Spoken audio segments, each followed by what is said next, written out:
ओम नमः सिद्धेभ्य।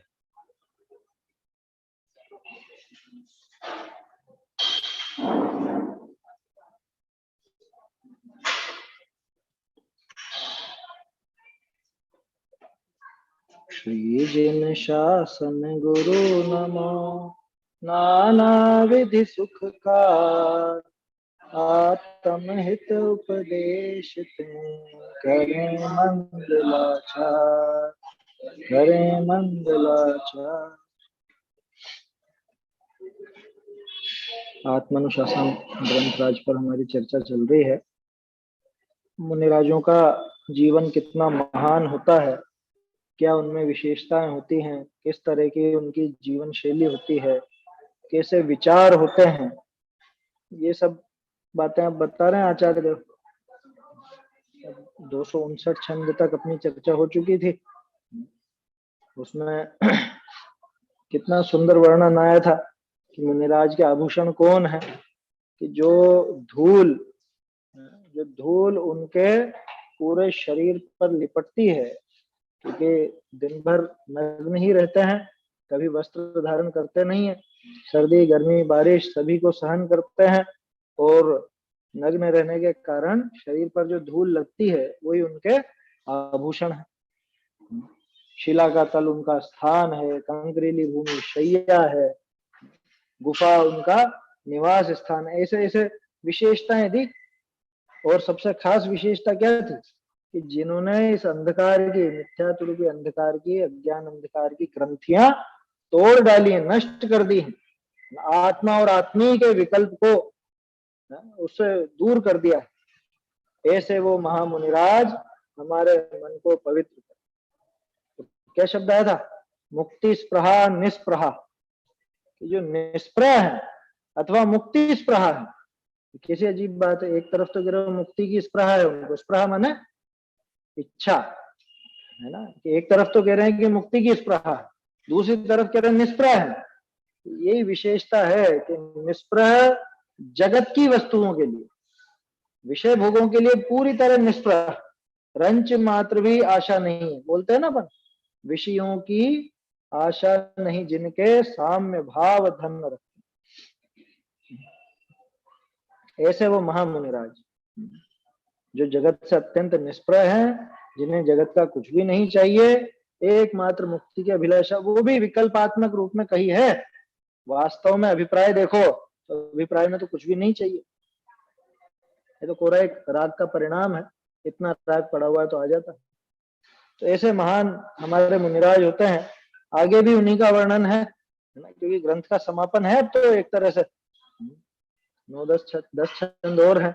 10 छंद में भी जो 8 छंद तो यूं समझना कि मुनिराज की महिमा की है, क्योंकि पहले जो मुनिपने में भ्रष्टपना आया, उस भ्रष्टपने की कितनी निंदा करी, कितनी भर्त्सना करी आचार्य देव ने। तो अब मुनिराज कितने महान होते हैं ये भी दिखा, उस पद की गरिमा को स्थापित कर रहे हैं, और इस पद की गरिमा को स्वीकारना, इसको पहचानना और इसको जीवन में अपनाना, यह हमारा कर्तव्य है। क्या आत्मानुशासन में उन्होंने दोनों चीजें लिखी। हम क्या ग्रहण करते हैं कि बस वो जो समझ लो जहाँ पे वो भ्रष्ट मुनियों की निंदा की गई, उनकी भर्त्सना की गई, उसी चीज को ग्रहण करते हैं, या सच्चे मुनिराज वास्तव में कैसे होते हैं उस बात को भी ग्रहण करते हैं। दूसरी बात, ग्रहण करके हम हमारा दिमाग साफ करते हैं कि नहीं करते?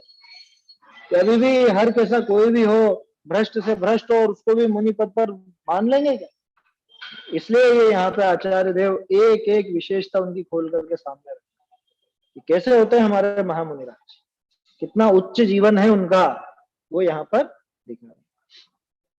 आगे कहे हैं बहुरी वे साधु कैसे हैं, पीछे जो वर्णन आ चुका है मुनिराज कैसे होते हैं वो बताया, आगे और बता रहे हैं कि और कैसे होते हैं। ये भी विशेषताओं के छंद है। 260 नंबर का छंद चलेगा। एक सेकंड, इसमें शायद दिखाता हूँ आप लोगों को। चलिए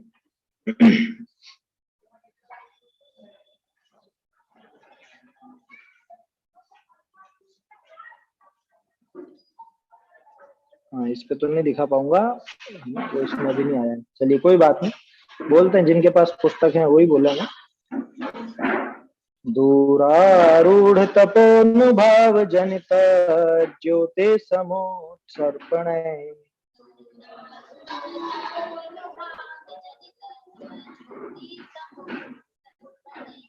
अंतस्तत्त्वमद कथम कथमपि प्राप्य प्रसादं गता।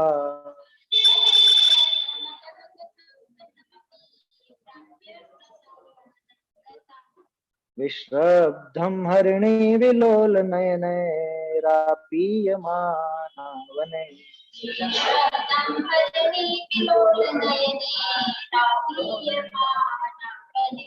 धन्यास्ते गमयन्त्य चिन्त्य चरिते धीराश्चिरं वासरान्।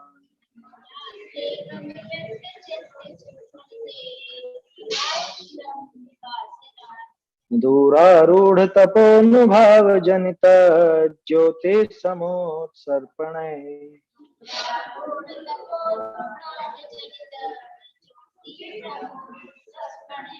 अंतस्तत्त्वमद कथम कथमपि प्राप्य प्रसादं गता।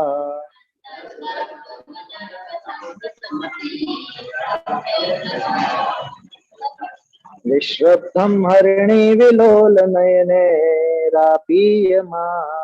वने।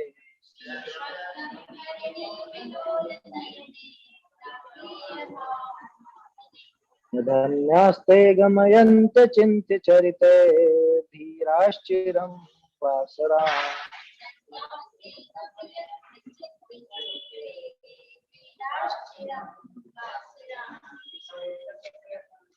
अतिशय तप प्रभाव के द्वारा ज्ञान ज्योति का हुआ प्रसाद, प्राप्त किया है कैसे भी निज आत्मजन्य आनंद अपार। वन्य जीव विश्रांत हुए हिरणी के नेत्र करें विश्वास, धन्य धन्य है धीर अचिंत चारित्रवंत वन में चिरवास। चलिए क्या कह रहे हैं, दूरारूढ़ तपोनुभाव जनित, क्या उस तप के अनुभाव से जो पैदा हुआ।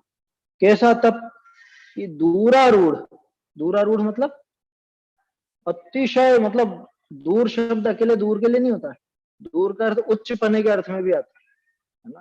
दूर माने बहुत ऊंचा, और उस बहुत ऊंचाई पर चढ़ा हुआ जो तप है, माने बहुत उत्कृष्ट तप है, उस तप के अनुभाव से जनित, माने उस तप के फल में जो पैदा हुआ, ऐसा कौन, ज्योति समुत्सर्पण, ज्योति, एक ज्योति प्रकट हुई, उस तप के प्रभाव में एक ज्योति प्रकट। कौन सी ज्योति प्रकट हुई, ज्ञान ज्योति।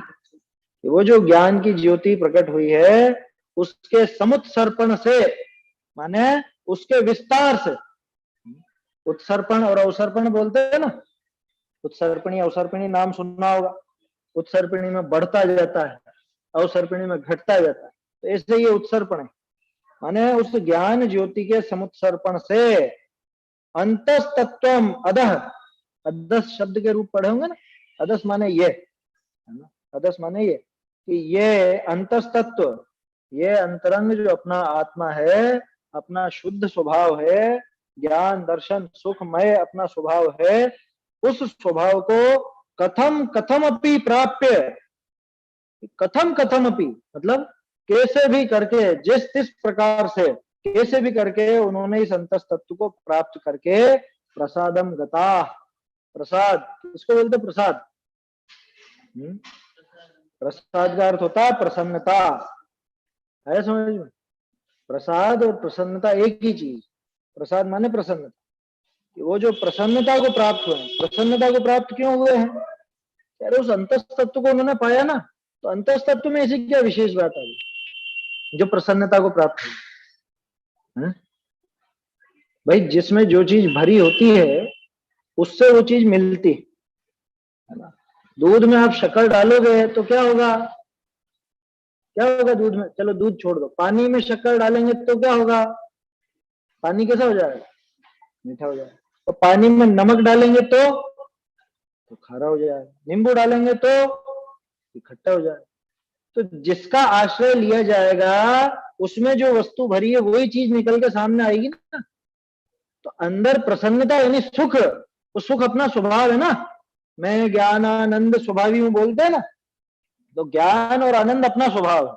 अब उसको जिसने प्राप्त किया, उस अंतस तत्व को जिन्होंने प्राप्त किया, कैसे प्राप्त किया कि कैसे भी करके प्राप्त किया, जिस तिस प्रकार से, कथम कथम अपनी लिखा है ना किसी भी तरह से उस अंतस तत्व को जिन्होंने प्राप्त किया है, और प्रसादम गता माने प्रसन्नता को जिन्होंने प्राप्त किया है।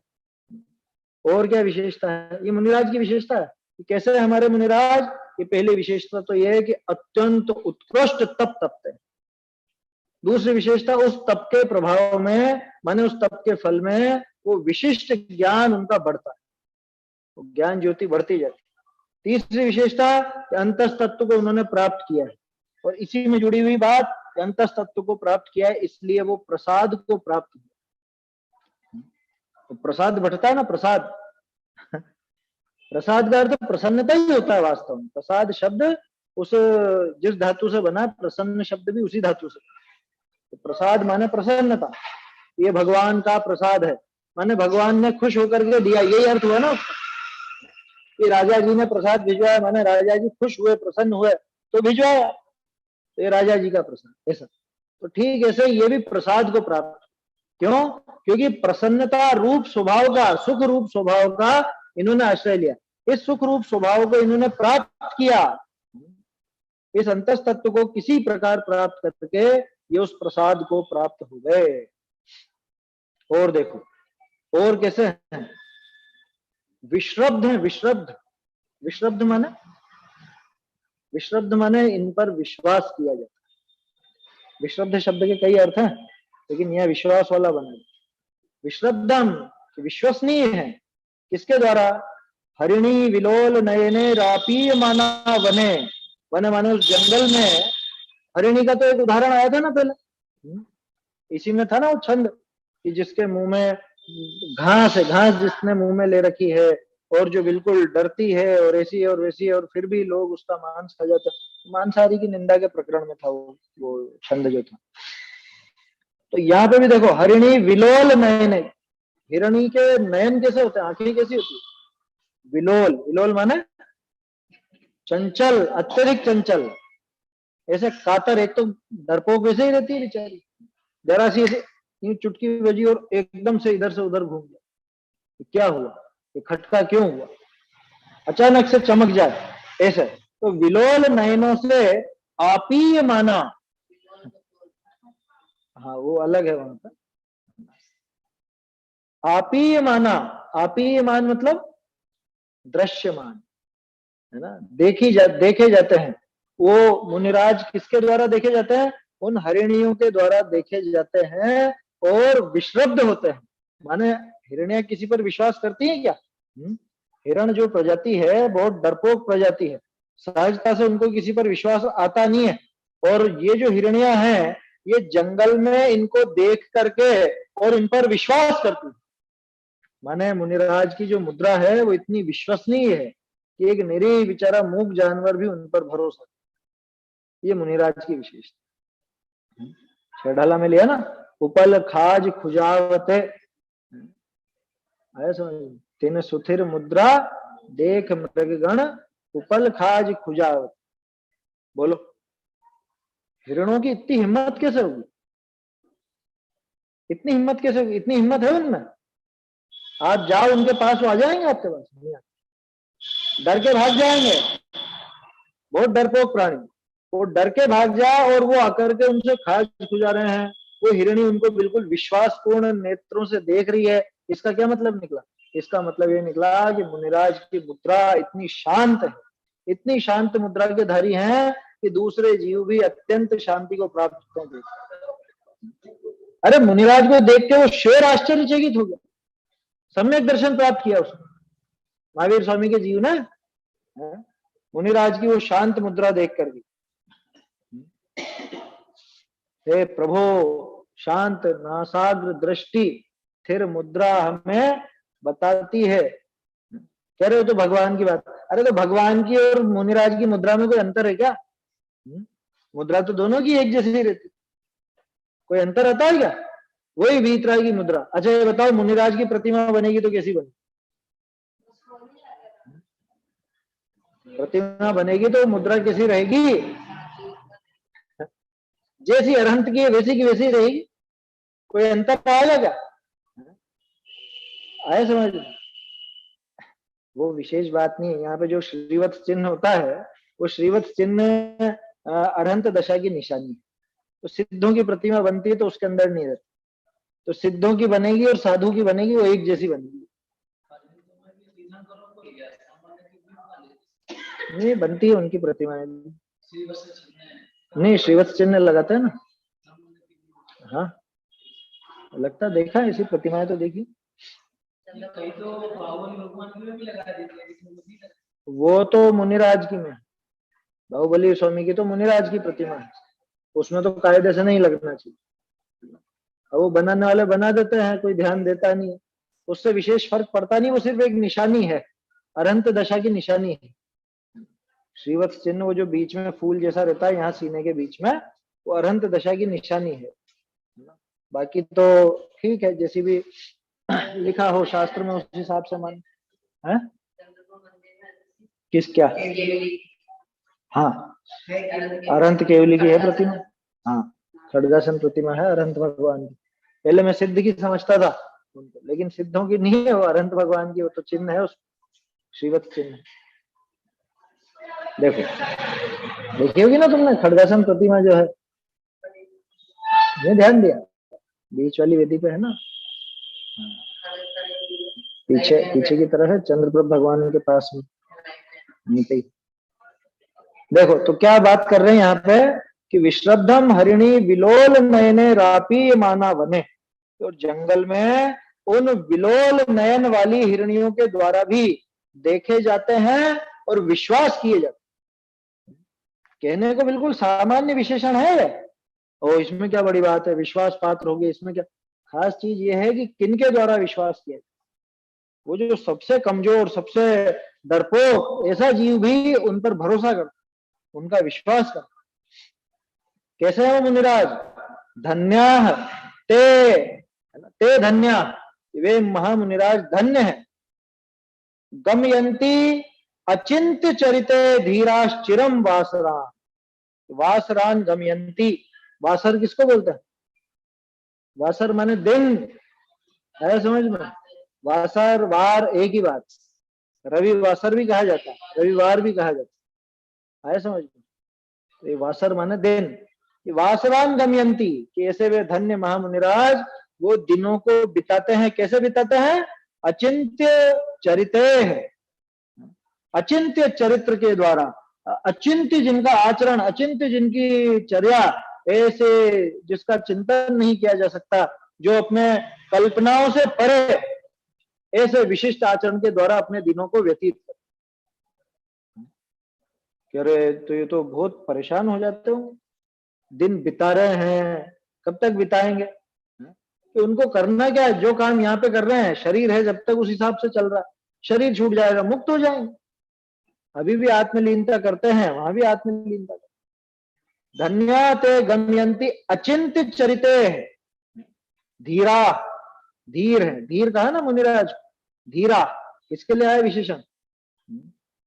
धीर शब्द है ना, संस्कृत में तो धैर्यवान के लिए होता है, और संस्कृत से ही ये दक्षिण की भाषाओं में गया, तो वहां धीर शब्द का अर्थ महावीर भी होता है। बहुत वीर हो ना, बलशाली हो, उसको भी धीर कहा जाता है।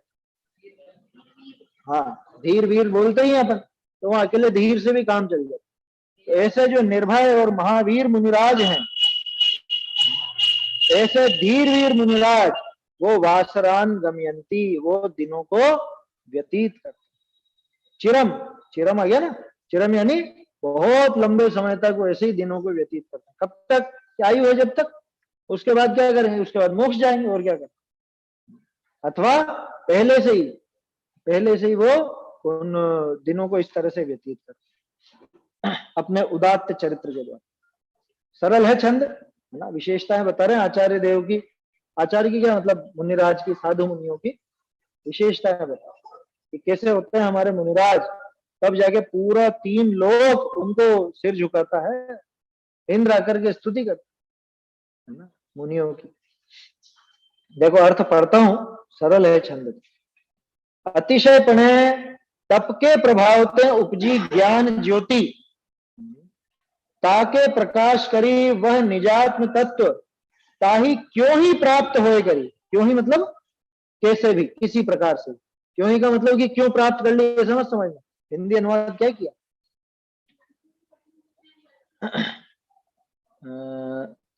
उत्पन्न ज्ञान ज्योति के प्रकाश से निजात। अच्छा, इन्होंने लिखा ही नहीं कि किस तरह से, है ना। ये क्यों ही शब्द विशेष, क्यों ही का मतलब कि किसी प्रकार से, क्यों ही प्राप्त होए करी, अतिशय आनंद को प्राप्त भय हैं। अतिशय आनंद को, अत्यधिक आनंद को, ये आनंद उस अनंत आनंद को खींच के लाने वाला है। ये अतीन्द्रिय आनंद जो इस समय मुनिराज को होता है, ये अतीन्द्रिय आनंद उस अनंत सुख को पैदा करने वाला है, समझ। अतिशय तने तप के प्रभाव ते उपजी ज्ञान ज्योति, ताके प्रकाश करी वह निजात्म तत्व, ताही क्यों ही प्राप्त होए करी, अतिशय आनंद को प्राप्त हुए। अतिशय आनंद उनको प्राप्त हुआ। और विश्राम को पाए हैं वन के जीव जिनते, या वन के जीव जिनसे विश्राम पाए। बोलो कि उन्होंने क्या आराम दे दिया, आराम ये दे दिया कि उनकी तरफ से पूरी तरह निश्चिंत है, भरोसा कर रहे हैं। ऐसा जैसे इधर उधर दौड़ते दौड़ते वो हिरणी परेशान हो जाए, दूसरों को देख देख के घबराए, अब मुनिराज को देख के उसको लगा कि हाँ यहाँ कुछ नहीं होगा, तो वहां विश्राम करेगी। तो दूसरे जो जीव हैं जगत के, वन के जो जीव हैं, वो भी उनसे विश्राम को पा जाते। हिरण्यनी के चंचल नेत्र तिन करी विश्वासु देखिए है, अत्यंत विश्वास भरे नेत्रों से वो देखिए। धन्य है वे धीर जे चिंतवन में न आवे, ऐसे चारित्र तिन करी बहुत दिन वन विषय व्यतीत करे। बोलो। हाँ, यहाँ एक और चीज है, जो वने शब्द आया ना, वने, वने ये तीसरी लाइन के साथ भी लगेगा कि जंगल में वो हिरण्या भी उन पर भरोसा करे, और ये वने यहाँ पे वासरान दमयंती इसके साथ भी लगेगा। मतलब आचार्य देव ने मुनिराज की विशेषता तो बताई, लेकिन साथ ही एक तरह से चेतावनी भी दे दी कि भैया मुनिराज कौन होते हैं, कैसे होते हैं साधु, कि वन में व्यतीत करते हैं अपने लंबा समय, तो ज्यादातर समय वन में व्यतीत करते। चिरम शब्द लगा दिया, वासरान चिरम वने दमयंती, दिनों को वन में व्यतीत करते, दमयंती यानी व्यतीत। हिरण्यनी के चंचल नेत्र तिनकरी विश्वासु देखे है। धन्य है वे धीर जे चिंतवन में न आवे, ऐसे चारित्र तिन करी बहुत दिन वन विषय व्यतीत करे। जो हमारे कल्पना में नहीं आ सकते, कल्पनातीत, ऐसा उनका जबरदस्त चारित्र, ऐसे विशिष्ट चारित्र के द्वारा जंगल में बहुत लंबा समय, अनेक दिन व्यतीत करे। भावार्थ इसमें ऐसा ही है ना कि कुछ और भी जोड़ा है, ये है ना भावार्थ। हाँ, अचिंत्य चारित्र रह गया, चिंतवन में न आवे, ये अचिंत्य के लिए, कि जिसको हम सोच भी नहीं सकते, हमारे विचारों में भी नहीं आ सकते, है ना। यहाँ चिंतवन में न आवे लिख दिया, उसमें अचिंत्य लिख दिया, कोई बड़ी बात नहीं। भावार्थ जे निज स्वरूप विषय मग्न होई करी, परम शांत दशा को प्राप्त भय है, ते धन्य है। लो, जे निज स्वरूप विषय मगन होई करी, परम शांत दशा को प्राप्त। गजब हो गया। हम तो सोचते हैं कि किसी ने इतने इतने रुपए कमा लिए, वो धन्य है। ये कहाँ बोलते, हम तो ऐसा बोलते नहीं। अरे बोलते नहीं, मन में अहोभाव तो आता है ना, अरे उन्होंने वो ऐसा काम करा, उनके करोड़ रुपए का प्रॉफिट हुआ क्या, या वो आईपीएस में लग गया, वो आईएएस में निकल गया, वो सीए बन गया। बोलो महिमा आती है कि नहीं आती? अखबारों में आते हैं ना बधाइयां, वो सीए बनने वालों की तो हर एक में आती। कोई इंजीनियर बन जाए, कोई बड़े कॉलेज से उससे एमबीए कर ले, तो बहुत बहुत बधाइयां, शुभकामना, और ऐसा वैसा। महिमा आती कि नहीं लोगों को? अच्छा, और बात भी ऐसे ही करते हैं, उनका लड़का तो वहां वहां जॉब करता है, कहाँ पे? उड़ीसा में 40 लाख का पैकेज है, 50 लाख का पैकेज है कि मंदिर कहाँ? वहाँ उड़ीसा में कहाँ मिला, बिहार में कहाँ मिला, ऐसी ऐसी जगह पे। लेकिन जो बहुत तगड़ा है उसका, किसकी महिमा आ रही है? यहाँ कह रहे हैं कि जो परम शांत दशा को प्राप्त भय ते धन्य है। कौन है धन्य? आज सुबह भजन बोला था ना, जानो धन्य सो धीर वीर। आया समझ? बहुत सुंदर भजन है दयानंद राय जी। क्या था वो उसमें? कर्म को चटक दे पटकियो, क्या था? जानो धन्य सो धीर वीर। मोह को पटक दिया, मतलब इस तरह का था उसके अंदर कुछ भाव है ना। शब्द एज इट इज नहीं आ रहे हैं अभी ख्याल। बढ़िया भजन। तो परम शांत दशा को जो प्राप्त, अच्छा परम शांत दशा मिलेगी किसको? जे निज स्वरूप विषय मगन हो ही करी। सबसे खास बात है, जो निज स्वरूप में मग्न होकर के परम शांत दशा को प्राप्त हुए हैं वे ही धन्य, वही लोक में उत्तम है, वही लोक में शरण है, वही लोक में मंगल है। उन्हीं को कहते हैं ना अपन, जिन्होंने अपने आत्म स्वरूप को प्राप्त किया, अपने आत्म स्वरूप में लीन होकर के और परम शांत दशा को प्राप्त हुए, वो धन्य है। बहुत बड़ी नौकरी लग जाना ये धन्यपना नहीं, बहुत व्यापार में पैसे कमा लेना ये धन्यपना नहीं। क्या है समझ? धन्य धनी धन्य है?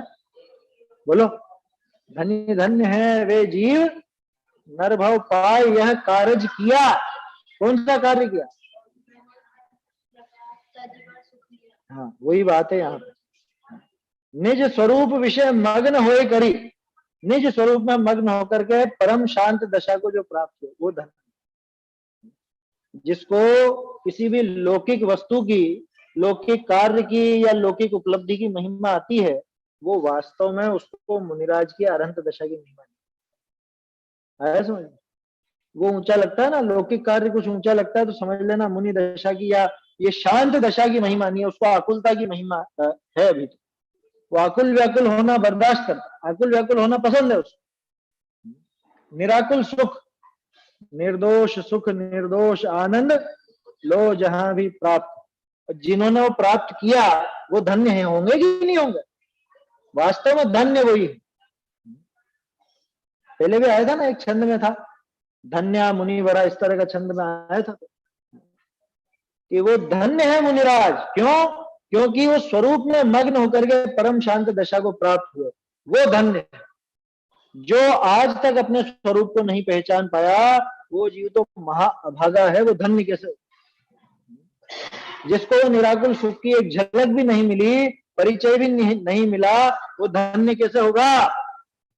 ऐसे निज स्वरूप में मग्न होकर के परम शांत दशा को प्राप्त हो। परम शांत दशा कैसी होती है? परम शांत दशा कैसी होती है? जगत के हमारे जितने भी कार्य है ना, उनमें एक में भी नहीं हो ऐसी। क्या बोलो? पसंदीदा मिठाई खूब खा ले में परम शांति आएगी कि नहीं आएगी? है? होती ना वो, पहले फिल्म दिखाई थी ना, एक चीज मिलेगी वंडरफुल, क्या उसमें था ना, वो एक आदमी को रसगुल्ले बहुत पसंद है कि खा और खा, तो थोड़े तो खाता है, 10 एक तो खा लेता है, उसके बाद कि अब नहीं खाया जा रहा। तो अब बोलो अब परम शांति है कि नहीं है उसमें? वो देखने लायक है सबको, वो क्या बिल्कुल मोक्षमा प्रकाशिक जैसी टोन है उसमें, वो समझ में आती है वो बात। यूट्यूब पर उपलब्ध है, आप लोग देख सकते हो जो देखना चाहें। एक चीज मिलेगी वंडरफुल करके, बच्चों को भी दिखाने जैसी। हाँ हाँ, उससे कोई फर्क नहीं पड़ता। तो परम शांत दशा कैसी कि पूरे विश्व में एक भी काम ऐसा नहीं है जिसमें ऐसी परम शांति कि क्यों अभी अपन बैठ के स्वाध्याय कर रहे हैं, ये इसमें भी वो परम शांति नहीं है। यहाँ कोई उसकी चर्चा है, वो परम शांति कहाँ है यहाँ, ये बताओ। जो मुनिराज आत्मलीन है वो परम शांत दशा का अनुभव करते हैं कि परम शांति की चर्चा करने वाले अनुभव करते हैं? समझ में ही बात? ये तो पूरी चर्चा है, ये तो अपन गीत गा रहे हैं उसके। गीत गाने वालों को क्या मिलता? समझ में आ रही है बात? गीत गाने वालों को तो बताशा ही मिलता है। आया समझ में? शादी जिनकी हुई उनका संबंध जुड़ा, गीत गाने वाला तो आया गाया बजाया और वो बुलावा लेके चलो छुप, तो गीत मत गाओ। आया समझ में? गीत भी गाए जाएंगे, पहले महान चीज है इसलिए गीत भी गाए जाएंगे, लेकिन उसके प्रति लालायित होना चाहिए। कुल मिला के बात, जे निज स्वरूप विषय मग्न होई करी, निज स्वरूप में मग्नता क्या है वो? धर्म में, धर्म वाली भावना, जयचंद जी छाबड़ा की। निज स्वरूप में लीनता, निश्चय धर्म बखानी, दया क्षमादिक रत्न त्रय या में गर्भित। चलो कितना सबने, विद्वानों ने सबने लिखा है, एक ही चीज लिखी है, अलग नहीं लिखेंगे कोई भी। अनंत अनंत विद्वानों का एक मत है ना, विद्वान माना ज्ञानी, अनंत ज्ञानियों का एक मत, एक अज्ञानी का अनंत मत। ये मूर्ख की तरह पता नहीं क्या क्या सोचता रहे। जय निज स्वरूप विषय मगन होई करी, परम शांत दशा को प्राप्त भय है, ते धन्य है। तो बोलो अपने को बनना कि नहीं बनना, कि पूरा धन्य धन्य गाना है?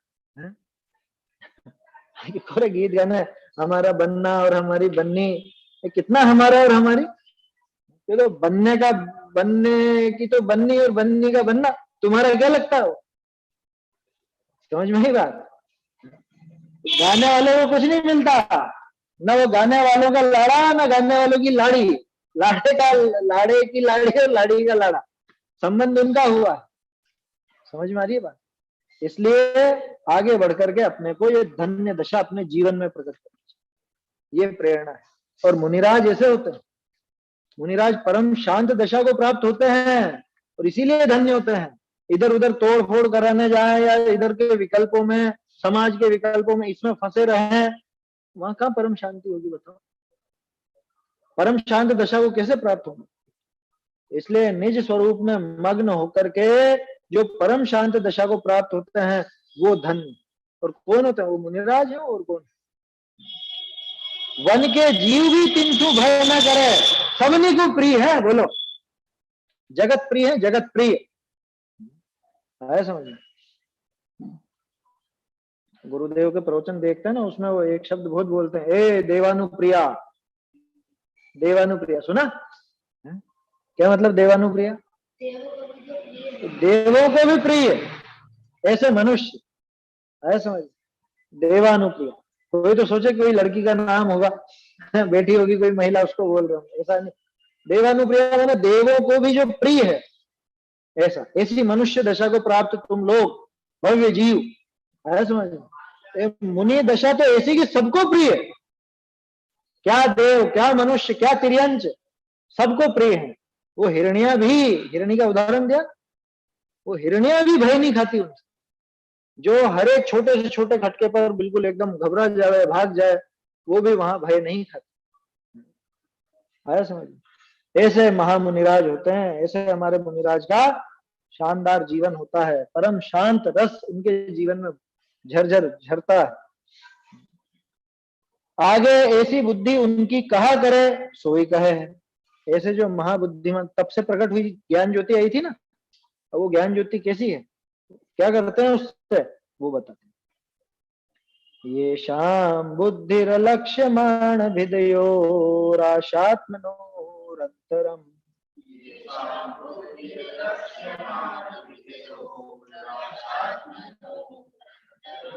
गत्वोच्चैरविधाय भेदमनयोरारान्नवेश्राम्यति।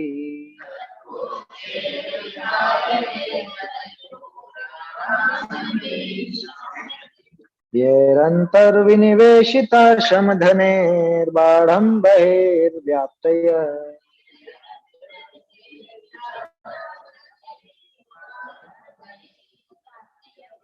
तेषां नोत्र पवित्रयन्तु परमा पादौ स्थिता पांसव।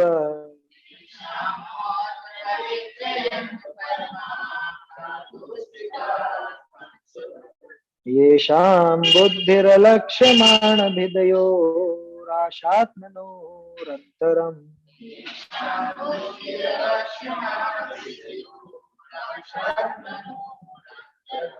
गत्वोच्चैरविधाय भेदमनयोरारान्नवेश्राम्यति। घोरारान्नवे श्राम्यति।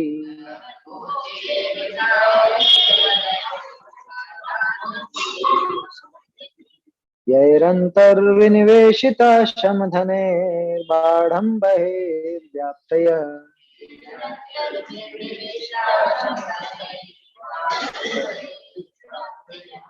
तेषां नोऽत्र पवित्रयन्तु परमा पादौ स्थिता पांसव।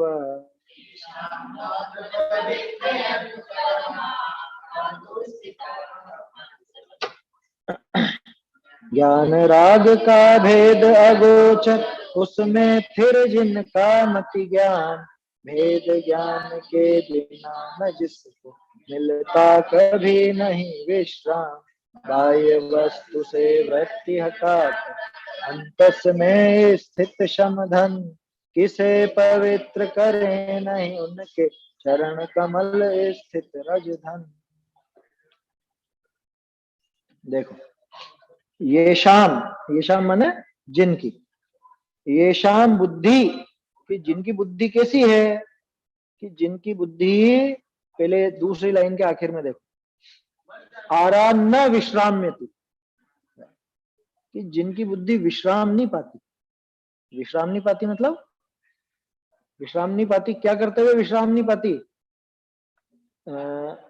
देखो, गत्वा उच्चे अविधाय भेदम, भेद लिखा ना, भेदम अविधाय, भेद को करे बिना, यानी भिन्नता को करे बिना विश्राम नहीं पाती। किसकी भिन्नता को करे बिना विश्राम नहीं पाती? वो अब देखो, ये शाम बुद्धि अलक्ष्यमाण भिदयो आशा आत्मनो अनम। अलक्ष्यमाण भिदयो, कि जिनका भेद अलक्ष्य, जिनका भेद मालूम नहीं पड़ता। क्या मतलब? कि जिनमें भिन्नता है लेकिन वो पकड़ में नहीं आती। किन में? शरीर और आत्मा की तो बात ही नहीं। शरीर और आत्मा की बात तो बहुत हो गई पहले, अब थोड़ा अंदर गए कि ज्ञान और राग, आशा और आत्मा। आशा माने, आशा का अर्थ राग कैसे लिया? आशा माने इच्छा, इच्छा माने कषाय, कषाय माने राग द्वेष, राग द्वेष रूपी होती है इच्छा। तो राग और ज्ञान, आशा और आत्मा, आत्मा ज्ञान स्वरूप। तो आत्मा में और राग में, माने ज्ञान में और राग में जो भेद है, वो भेद पता कहां पड़ता है? अलक्ष्यमाण भेदयो, कि जो अलक्ष्यमान भेद वाले हैं, जिनका भेद हमारे लक्ष्य में नहीं आता, इनमें भी वो उच्च, उच्च माने बहुत ऊंचाई से भेद करके। सबसे ऊंचा भेद ज्ञान है, ये समझ, बहुत ऊंचा भेद ज्ञान। भाई ये संसार मेरा नहीं है, मैं भिन्न हूं, संसार भिन्न, ये तो अन्य मतियों को भी पकड़ में आ जाता है। शरीर भिन्न है, आत्मा भिन्न है, ये भी अन्य मति कर लेते हैं इसकी भी। लेकिन राग और ज्ञान की भिन्नता ये जैन मत के अलावा और कहीं पे मिलेगी नहीं, क्योंकि द्रव्य गुण पर्याय की व्यवस्था ही नहीं है ना वहां पर। द्रव्य गुण पर्याय की बात ही जैन दर्शन, इसलिए ज्ञान और राग की भिन्नता की बात ही आपको जैन दर्शन में मिलेगी, इसके अलावा कहीं। ज्ञान भिन्न है, राग भिन्न। हालांकि इसके आगे भी भेद ज्ञान होता है। इसके आगे कौन सा होता है? ज्ञान स्वभाव और ज्ञान में झलकने वाली वो जो झलकन है, ज्ञान की वो जो पर्याय है, खंड खंड रूप पर्याय, उसमें उसका भेद, वो आगे की चीज। लेकिन अभी तो ये समझे कि इतनी ऊंचाई का भेद कि किनमें, कि जिनमें भेद नजर नहीं आता। भेद माने भिन्नता है ना, कि जिनमें भिन्नता नजर नहीं आती, एक जैसे लगते। एक जैसे कैसे लगते? जैसे मान लो मैंने जाना कि ये मोबाइल अच्छा है, बोलो ये ज्ञान है कि नहीं है? मोबाइल अच्छा है, ये ज्ञान है या नहीं? ये ज्ञान और राग मिला हुआ दिख रहा है, इनकी भिन्नता पता क्या पड़ रही है? हम तो सोचते हैं कि हम जान रहे हैं, शाबाश, ये राग है वास्तव में। क्या? ये मोबाइल अच्छा, ये अच्छा वाली भावना तो राग में आ गई। समझ में ही बात? बोलो केवल भगवान इसको कैसा जान रहे, इस मोबाइल, अच्छा कि बुरा है? उसको तो जैसा है, पुद्गल है, पुद्गल का वो जो भी है इसके अंदर सब जानते हैं, अच्छा है बुरा नहीं जानते। और हम कैसा जान रहे हैं? हम भी जान तो वस्तु को ही रहे हैं, उसके साथ साथ में वो राग का प्रवर्तन चल रहा है, और वो राग और ज्ञान इतने साथ साथ चिपके हुए चलते हैं कि उनकी भिन्नता हमको मालूम नहीं पड़ती। ये मोबाइल अच्छा है, और इसमें जो अच्छा है ये राग का काम है, और ये मोबाइल ये ज्ञान का काम है, लेकिन हम वो दोनों को एक मिला के चलते।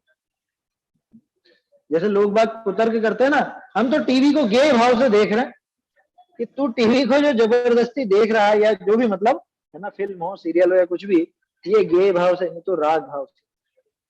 उस ज्ञान के साथ साथ उसका राग चलता है, उस राग और उस ज्ञान की भिन्नता ख्याल में नहीं आती। इसलिए कहते हैं कि अलक्ष्यमाण विधियो आशा आत्मनो भेदम, नीचे वाली लाइन से लेना भेद, कि जिनमें जिनका भेद अलक्ष्यमान है, जिनका भेद पकड़ में नहीं आता हमारे, ऐसे आशा और आत्मा, ऐसी इच्छा माने कषाय और आत्मा माने अपना ज्ञान स्वरूप, इनका जो भेद है, इनके भेदम क्या लिखा, उच्चे है, इनके भेदम गत्वा है ना, इनके भेद में जाकर के और उच्चे भेदम विधाय, इनमें भेद पार भी देते हैं, वो भेद कर देते हैं। ये ज्ञान अलग और ये राग अलग, बिल्कुल अलग अलग, ऐसा कर देते। अविधाय, जब तक ऐसा नहीं करते, आराध न विश्राम में, आराधना ने दूसरी कंडीशन कि वो विश्राम नहीं पाते, वो भेद करेंगे ही करेंगे। उनकी बुद्धि ऐसी है कि जब तक वो भेद विज्ञान नहीं चला लेवे, ज्ञान और राग की भिन्नता को नहीं जान लेवे, तब तक विश्राम को नहीं पाती। ऐसी जबरदस्त उनकी बुद्धि। और हमारी कि हम भेद करना ही नहीं चाहते, उस अभेद में ही मस्त है हम। आया समझ? अभेद सो निश्चय, भेद सो व्यवहार, सही है? अभेद सो निश्चय और भेद सो व्यवहार, सही है क्या? पढ़ी ना ये परिभाषा, तो पढ़ी ना फिर? सही है कि नहीं है? सही है। तो ये अभेद, आत्मा और राग का अभेद निश्चय से, तो ये तो भेद हो गया। फिर निश्चय में भेद कैसा है? देखो, अभेद में अभेद वो निश्चय, और भेद में भेद वो निश्चय। समझ में आ रही है बात? अकेला निश्चय अभेद ही नहीं करता है, इस बात को समझना। ये बारीकी है इसमें, तोडरमल जी ने बिल्कुल नहीं दी है परिभाषा। ये तो अपन ने समझने के लिए बना ली कि अभेद सो निश्चय, भेद सो व्यवहार, ये है ही नहीं परिभाषा।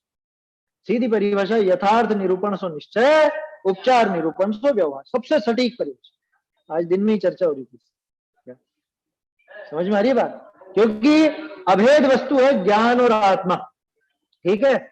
इसमें भेद करके दिखाया है कि ज्ञान वाला, दर्शन वाला, चारित्र वाला, ये निश्चय है कि व्यवहार? ये भेद यहां पे लगे, ऐसा समझ? तो अभेद वस्तु में भेद करे तो व्यवहार, भेद वस्तु में अभेद करे तो भी व्यवहार, ऐसा समझ? शरीर और आत्मा को एक कहे, कहे माने नहीं, एक कहे तो भेद में अभेद करा ना, किसने करा? निश्चय नहीं कि व्यवहार ने? व्यवहार ने करा। व्यवहार ही करता है ऐसा भेद भी, मतलब ऐसा अभेद भी। तो व्यवहार भी दोनों काम करता है, व्यवहार भी अभेद भी करता है और भेद भी करता है, और निश्चय भी भेद भी करता है और अभेद भी करता है। फर्क इतना है कि निश्चय भेद रूप वस्तु में भेद करता है, अभेद रूप वस्तु में अभेद करता है, और व्यवहार भेद में कर देता है अभेद और अभेद में कर देता है भेद। समझ में आई बात? इसलिए अभेद सो निश्चय, भेद सो व्यवहार, वो सिर्फ थोड़े से किसी विषय में समझने की है, हर जगह नहीं लगेगी।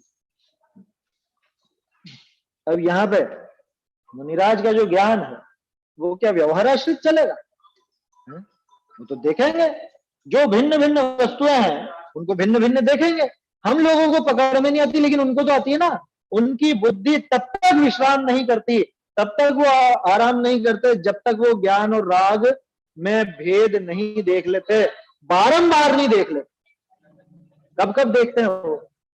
हर अंतर मुहूर्त में ज्ञान और राग की भिन्नता का अनुभव, हर अंतर मुहूर्त में ज्ञान और राग को भेद करके। समझ में आई बात?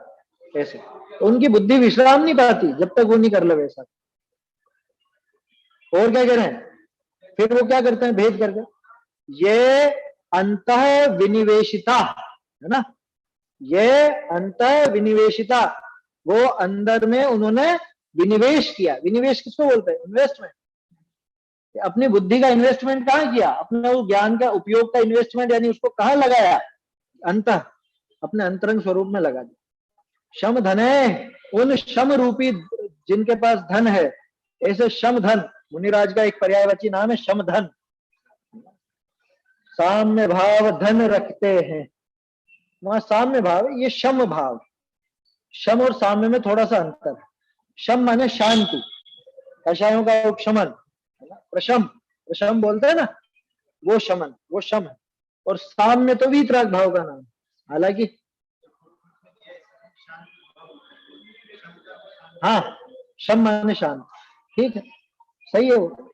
शम धन माने शांति रूपी धन, शम का अर्थ शांति है ना, साम्य अलग है। शम धन है, यानी उन शम धनों के द्वारा, मुनिराज के द्वारा, बाढ़म, बाढ़ किसको कहते हैं? वो नदी वाली बाढ़ नहीं, बाढ़ माना अत्यधिक, बहुत ज्यादा की मात्रा को भी बाढ़ कहा जाता है। वो बाढ़ का नाम भी बाढ़ इसीलिए है कि पानी की मात्रा बहुत ज्यादा हो गई तो उसको बाढ़ कहने। शम धने बाढ़म बहिर्व्याप्त है, कि बाहर में जो ज्ञान व्याप्त हो रहा था, उस सारे के सारे बाहर में व्याप्त होने वाले ज्ञान को अत्यधिक रूप से कहां पे विनिवेशित किया? अंतरंग में विनिवेशित किया, अपने आत्म स्वरूप में उसका विनिवेश किया है। तेषाम, ऐसे उन महामुनिराजों की पादोस्थिता, पादोस्थिता है कि पादोत्थिता है, क्या है? पादोस्थिता, ठीक है, कि वो उनके चरण कमलों में जो स्थित, ऐसे पांसवा, पांसु किसको बोलते हैं? धूल, उनकी चरणों की धूल, तेषाम पादोस्थिता पांसवा, उनके चरणों में स्थित जो धूल है वो कैसी है? परमा, वो भी परम है, गजब हो गया। कि जिनके चरणों की धूल उत्कृष्ट है, वो स्वयं कितने उत्कृष्ट होंगे? ऐसे महामुनिराज, उनके चरणों की उत्कृष्ट धूल, अत्र नो पवित्र यंतु, यहाँ हमें पवित्र करें, हमें पवित्र करें, हमारा जीवन पवित्र करे उनके चरणों की धूल। तो उनकी चरणों की धूल आके हमको पवित्र कर देगी, ऐसा होगा क्या? कि उनकी धूल यूं माथे पे लगा लूं फिर तो पवित्र हो जाऊंगा? कैसे होगा? कि धूल में कोई जादू आ गया? उनके वो जो ते गुरु चरण जहां धरे, जग में तीरथ जो, क्या है वो? जग में तीरथ ते, आया समझ? भूधर मम मस्तक चढ़ो, ये वर मांगू, इस तरह का है वो देखेंगे अपन, ये पूरा होगा ना तब एक आध वो भी लेंगे, भूधर दास जी की। ते गुरु चरण जहां धरे, जग में तीरथ जे, भूधर सो रज मम मस्तक चढ़ो, भूधर मांगे ए है, वो रज मेरे माथे पर चढ़े और मुझे पवित्र कर। ये कि यही भाव मुनिराज के चरण कमलों में जो धूल है, वो धूल हमको पवित्र कर, माने वो मुनिराज इतने उत्कृष्ट कि उनके चरणों की धूल भी हमको पवित्र कर दे। अब लोग बाग वो धूल इकट्ठी करने लग जाएंगे। अरे आशय ये है कि उनके चरणों में सिर झुकाओ, समझ? वो गुरु हैं, उत्तम है, उत्तम जो है उनको उत्तम के रूप में स्वीकार करो। हमारे जो महामुनिराज होते हैं, जिनका इतना उत्कृष्ट स्वरूप है, समझ में? असली मुनिराज की बात चल रही है, तब जाके लोक में उत्तम कहलाते हैं। वो लोक में उत्तम बोलते हैं ना रोज अपन, साहू लोग उत्तमा, साहू शरणम पवज्जामि, ये अर्थ है उसका। तो तेषाम नोत्र पवित्र यंतु, उनके वो जो चरणों की धूल है, पांसु है, पादोस्थित पांसु, वो हमको पवित्र यंतु, वो हमको पवित्र। मंगल भावना भाई है तो असल में यह आखिरी प्रकरण चल रहा है, तो मुनिराजों की महानता दिखा के उनको नमस्कार भी कर रहे हैं और लोक मंगल की भावना भी बन। कैसे महामुनिराजों के आश्रय से हमारा भी जीवन पवित्र। ऐसा देखिए, अर्थ और भावार्थ पढ़ देता हूं। जिनकी बुद्धि जगत की आशा और आत्मा दोनों के मध्य प्राप्त भई, दोनों के बीच में घुस गई जरा सी सान, बहुत बारीक वहां पे संधि थी जो सामान्य जनों को नजर नहीं आती, लेकिन उनकी बुद्धि में वो चीज पकड़ में आ गई और वहां घुस गई। कैसे है दो? कि ना ही लख्या जाए है भेद जिनका, कि जिनका भेद देखा नहीं जाता, अलक्ष्यमान है, पकड़ में नहीं आता। सो उन मुनिनी की बुद्धि दोनी के मध्य प्राप्त हुई, भले प्रकार भेद किए बिना विश्राम को न प्राप्त भई, भेद किया ही किया। जैसे छेनी उसमें घुस जाए बीच में कोई दरार में, और फिर तो दो टुकड़े करे बिना रुकेगी नहीं, मारे जाओ आप उसमें, दो टुकड़े करे बिना फिर। ऐसे इनकी बुद्धि उस राग और ज्ञान की भिन्नता जहां पे पड़ी है उस जगह घुस करके और दोनों को भिन्न करे मानेगी, है समझ में, उसके बिना रुकती नहीं। कैसे हैं वे महामुनि? शांत भाव ही है धन जिनके, शांत भाव ही जिनके पास धन। और बाह्य पदार्थनी विषय चित्त की वृत्ति जाए थी, सो जिन अंतरंग विषय थापी, तिनके चरण कमल की परम रज, या जग विषय कौन को पवित्र न करे, सभी को पवित्र करे, सो हमको भी पवित्र करे। क्या कहा है यहाँ कि बाह्य पदार्थों में चित्त की वृत्ति जाती, तो उनको क्या राग खड़ा होता था बाह्य पदार्थ में? चित्त की वृत्ति जाती थी माने जानने में आते थे, ज्ञान के विकल्प की बात है, राग आदि की बात है ना। बाहरी पदार्थों में जाती थी माने जानने में तो आती थी समस्त वस्तुएं, ये ऐसा है, ये वैसा, ये मतलब जो भी है, ये बाघिन है या ये पेड़ है या ये पर्वत है, ये शिला है, ये सब चीजें जानने में आती। तो ये जो सब जगह जाती थी ज्ञान की वृत्ति, उस सबको हटा करके अंतरंग विषय स्थापी, अंतरंग में उसको स्थापित किया, है ना।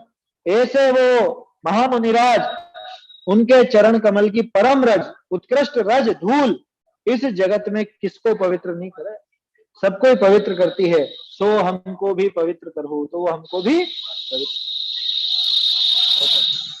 भैया, हाँ भैया, ज्ञान और राग की भिन्नता कैसे? मतलब ज्ञान और राग की भिन्नता ऐसे है कि ज्ञान में सिर्फ जानने का काम, और राग में अच्छे बुरे की भावना। राग मैंने राग द्वेष सब ले लेंगे। अभी जैसे अपन ने बात की थी ना, ये वस्तु अच्छी है, तो ये ज्ञान है कि राग? इसमें वस्तु का ज्ञान भी हो रहा है और उधर राग की प्रवृत्ति भी चल रही है, लेकिन वो राग की प्रवृत्ति और ज्ञान की प्रवृत्ति दोनों में अंतर है, बहुत बारीक अंतर है। तो वो अपने स्वभाव की पकड़ करने वाले को अंतर्भाषित होता है, मुनिराज को वो अंतर्भाषित होता है, प्रत्येक अंतर मुहूर्त में उस अंतर को, मतलब उस भेद को जान करके अपने आत्म स्वरूप में लीन होता है। तो ज्ञान और राग में भिन्नता देखते हैं, यहाँ ये है बात। अभी अपन जितनी भी वस्तुओं को देखने जाते हैं, टोडरमल जी ने लिखा ना, छद्मस्त की प्रवृत्ति ऐसी है कि कुछ भी जानेगा और राग करे बिना मानेगा, कुछ भी जानता है राग द्वेष करता ही करता है, इसकी ऐसी खोटी आदत है। तो ज्ञान से किसी को राग करे, हाँ, ज्ञान से किसी को जैसे भला जाने अपने लिए, तो वो भी रागी है। भला जानना रागी तो जानना का है, भले पने की भावना और रागी तो है। अभी ये बात करी तो थी अपन ने, किसी को मैंने कहा कि ये अच्छा है, तो ये अच्छा है में ज्ञान का काम नहीं चल रहा, राग का काम चल रहा है मुख्य रूप से। ज्ञान में तो उसको जाना, अब जिसको जाना वहां राग की प्रवृत्ति पहले खड़ी हो गई या उसके साथ ही खड़ी हो गई। तो इसलिए ये जो ज्ञान और राग का बारीक भेद है, इस बारीक भेद को भी मुनिराज पकड़ लेते हैं और वो अंतर, तभी जाकर के तो ज्ञान स्वरूप पकड़ में आता है। नहीं तो राग ही राग का अनुभव होता रहेगा, आकुलता का ही अनुभव होता रहे ऐसा। तो सबको ही वो उनके चरणों की धूल पवित्र करती है, सो हमको भी पवित्र करे, ऐसी मंगल भावना भाई। भावार्थ, जड़ चेतन का अनादि संबंध है, एक से हो रहे हैं, सबनी को एक से प्रतिभास है। बोलो, ये तो अनादिकालीन व्यवस्था है ना। जड़ और चेतन का अनादिकाल से संबंध लगा हुआ, बना हुआ, शरीर का हमारे साथ संबंध बना हुआ, और सारे के सारे ऐसे हो रहे हैं, एक मेक होकर के मिल करके रह रहे हैं, सबको एक जैसे प्रतिभाषित, भिन्नता मालूम ही नहीं पड़ती, कभी शरीर से जुदाई का ख्याल ही नहीं आता। जय महापुरुष भेद विज्ञान करी, दो निकु न्यारे जानी, जड़सु निर्ममत्व होए, जगत की आशा तजे है, तिनके चरण कमल की रज, जीवनी को पवित्र करे है। क्या कहा? ऐसे जो महापुरुष ये जड़ और चेतन की भिन्नता जान लेते हैं, राग और ज्ञान की भिन्नता जान लेते हैं, ऐसे भेद विज्ञान करके दोनों को न्यारे जान करके जड़ से निर्ममत्व हो जाता, निर्मम हो जाता, बिल्कुल भी राग आदि नहीं बाकी रहता। ऐसे वो जगत की आशा को भी छोड़ते हैं और उनके चरण कमल की रज सभी जीवों को पवित्र। भाई इस साहब ये भावार्थ बोल रहे थे, क्या ये कह रहे हैं कि जैसे मुनिराज किसी भी चीज का ध्यान कर रहे हैं तो उसके प्रति थोड़ा बहुत राग तो रहता ही है। किसका अगर राग ध्यान नहीं करते हैं होगा लोग? तो उद्देश्य ही नहीं रहेगा जिसका भी ध्यान कर रहे होंगे। नहीं नहीं, जिसका ध्यान कर रहे हैं वो राग द्वेष का नाश करने के लिए ध्यान करते हैं। मुनिराज किसी का भी ध्यान करें तो राग द्वेष रहता ही है, ऐसा नहीं लेना।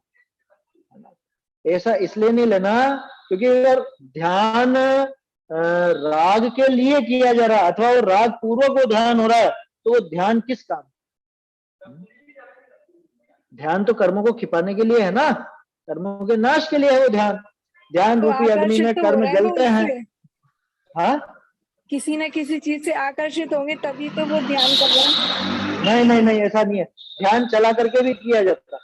ध्यान की अलग अलग विधियां जो बताई हैं, जैसे रूपस्थ है, रूपातीत है, पिंडस्थ है, वो सारे ध्यान की जो विधियां बताई हैं उन सब ध्यानों में वो चला करके उसका ध्यान कर रहे हैं, आकर्षित होकर के नहीं कर रहे। जैसे मान लो मैं एक घड़ी की तरफ आकर्षित हुआ तो घड़ी का ध्यान करूं, ऐसा नहीं है वहां पर मुनिराज की दशा। वो खोटा ध्यान तो हम लोगों को होता है। क्या टीवी पर कोई सीरियल चल रहा है और अपन आकर्षित होकर के उसको देखने लग गए, मोबाइल पे कोई खबर आई आकर्षित होकर के उसको पढ़ने लग गए, तो आकर्षित होकर के उसका ध्यान करना यह अपनी प्रवृत्ति है, ये मुनिराज के नहीं होता ऐसा। मुनिराज तो सारा आकर्षण छोड़ करके और अपने आत्म स्वरूप को जानते हैं, उसमें लीन होते है ना। तो वहां पे राग का काम नहीं है। आप सोचो कि भाई आत्मा से राग होता होगा इसलिए आत्मा का ध्यान करते हैं, ऐसा बिल्कुल नहीं है। राग टूटता है वहां तो आत्मा का ध्यान, राग रहित स्वभाव ख्याल में आता है तो आत्मा का ध्यान आया समझ में। इसलिए इसको ऐसा मत समझना कि किसी से आकर्षित होते हैं तो ही ध्यान होगा, आकर्षित होते हैं तो राग आदि होंगे ही होंगे। वहां आकर्षण से ध्यान नहीं होता, वहां तो उद्देश्य पूर्वक ध्यान होता है समझ में। मोक्ष का लक्ष्य है, मोक्ष का उद्देश्य है, आत्म स्वरूप की साधना करनी है ना। साध्य है ना, आत्मा साध्य है ऐसा, तो उसकी साधना करनी ऐसा। ठीक है, इस भावार्थ को थोड़ा सा अपन कल और देखेंगे, बढ़िया पंक्तियां हैं इसमें, वैसे तो पढ़ ही लिया है अपन ने, फिर भी कल थोड़ी सी और चर्चा करेंगे, फिर अगले छंद भी देखेंगे। एक बार छंद बोल लेते हैं दोनों। अतिशय तप प्रभाव के द्वारा ज्ञान ज्योति का हुआ प्रसार, प्राप्त किया है कैसे भी मुझे आत्मजन्य आनंद अपार। जीवन विश्रांत हुए हिरणी के नेत्र करें विश्वास, धन्य धन्य है धीर अचिंत्य चरित्रवंत वन में चिरवास। ज्ञान राग का भेद अगोचर उसमें फिर जिनका मति ज्ञान, भेद ज्ञान के बिना न जिसको मिलता कभी नहीं विश्राम। बाह्य वस्तु से वृत्ति हटाकर अंतस में स्थित शमधन, किसे पवित्र करे नहीं उनके चरण कमल स्थित रजधन। चैतन्य का स्मरण प्रतिक्षण ही करो रे, भव के अनंत दुख को क्षण में हरो रे। अक्षय अनंत निज सौख्य निधान पाओ, गाओ अरे नित्य इसी के गीत गाओ।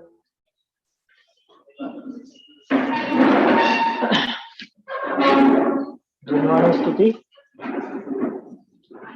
की तो वाणी में हो निज स्वपर प्रकाशक ज्ञान, की तो वाणी में हो निज स्वपर प्रकाशक ज्ञान। एक ही भाव भये जड़ चेतन तिनकी करत पिछान, एक ही भाव भये जड़ चेतन तिनकी करत पिछान। तो वाणी में हो सकर प्रकाशक ज्ञान, सकल पदार्थ प्रकाशक जाने मुकुर तुल्य अमलान। सकल पदार्थ प्रकाशक जाने मुकुर तुल्य अमलान।